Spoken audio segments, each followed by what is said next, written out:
I have had a most amazing life.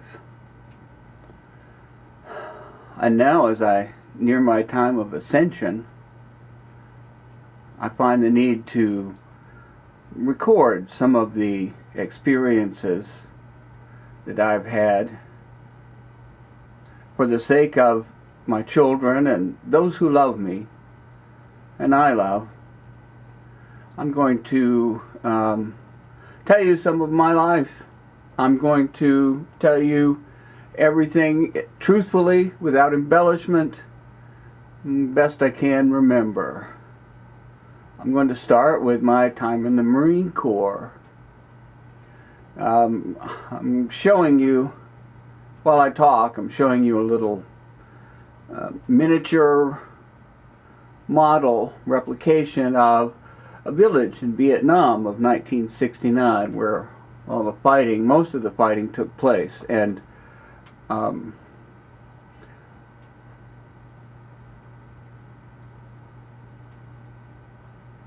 actually it's a pretty good reproduction. In 1969, that's the year I turned 18 and joined the Marine Corps. I was off to kill gooks for democracy. That was a common theme at the time. I didn't know what killing meant, and I didn't really know what democracy meant. I had no idea who gooks were, or where they were, or why we were there doing it, really.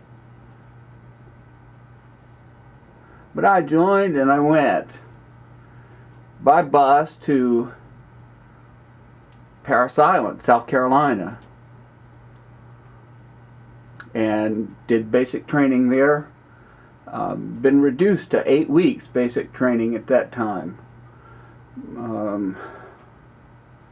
4 weeks into the training, I was so broken down that had they allowed me to escape or put me back out on the street, I wouldn't have been able to handle it.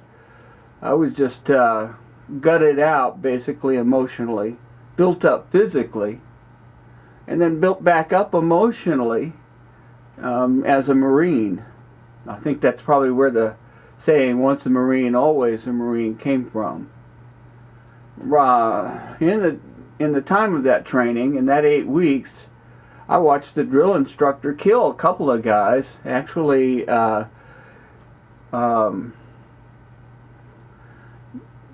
anyway, that's a long story.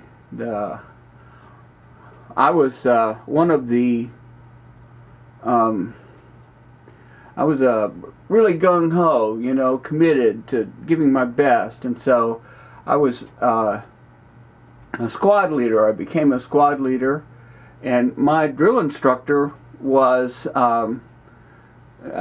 terrified me. I was scared to death of him.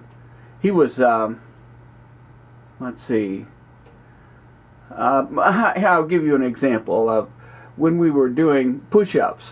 Just one example. Push-ups. He would stand up on stand up on his desk so he could look up and down. It was kind of right in between 85 of us or so that were in the platoon, and in that platoon, we would all suffer if one person, just one of us, failed to comply, to complete the whatever project or task they had ahead for us. And they said no chain is any stronger than its weakest link, and so that was the mentality around it. And we're doing push-ups, and we got like you know, you go up and everybody counts 1, you go down and you count 2, and then you get to about 38 or 48 or whatever it was, and somebody would not do it, and of course they go up, and then he'd hold it and make you wait.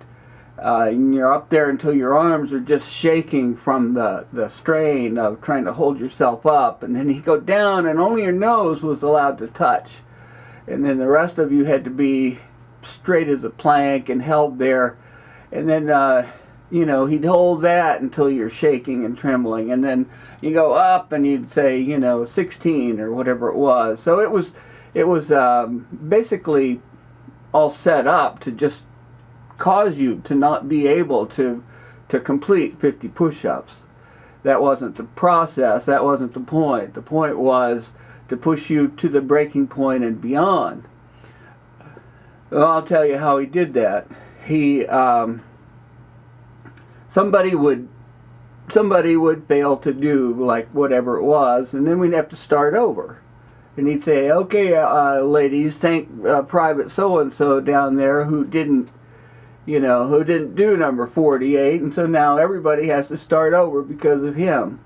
And then we'd start over, 1, 2, whatever, and this time only, you could only go like 6 or 7 or whatever, and then everybody started to fail out. So he, I was committed, so I really did everything I could. I mean, I pushed myself, strained, and then until I knew in my mind I was physically unable. I was unable to do one more push-up. I just couldn't do it.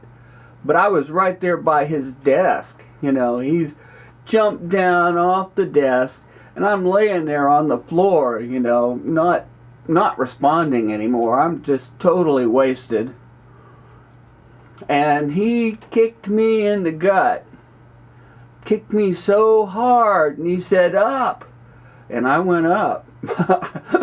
But he goes down, and he slammed his heel of his boot down on my back between my shoulder blades, and I went down. And he said, "Up," and it kicked me in the gut again, and I went up, and I said, "2, down." And I did this, you know what, I was just totally amazed. I went into an altered state of consciousness. I mean, and everything about the Marine Corps training, everything about my life changed at that point, because I knew, for a fact, I knew that if I didn't give up, I couldn't be beaten. And I mean, I did that on the runs. I did that with those push-ups that night. 3 o'clock in the morning, Parris Island, North Carolina. I could have done push-ups from then until until graduation day. Well, I was amazed at that. And that's been one of the things that I've carried with me through all my life. That you might think that you can't do it anymore, but somewhere, somehow, the ability is there, and you can. A little village here, I'm going to move it over and show some more of the... Here we go, another scene. There's a woman walking across a little bridge. Okay, so I graduated, meritorious promotion. I received private first class status, and I ended up staying private first class the whole 3 years I was in there. I actually held a record for having the most time as a private first class in the whole history of the Marine Corps. How that happened is a pretty bizarre set of circumstances. I'll kind of get into it as we go.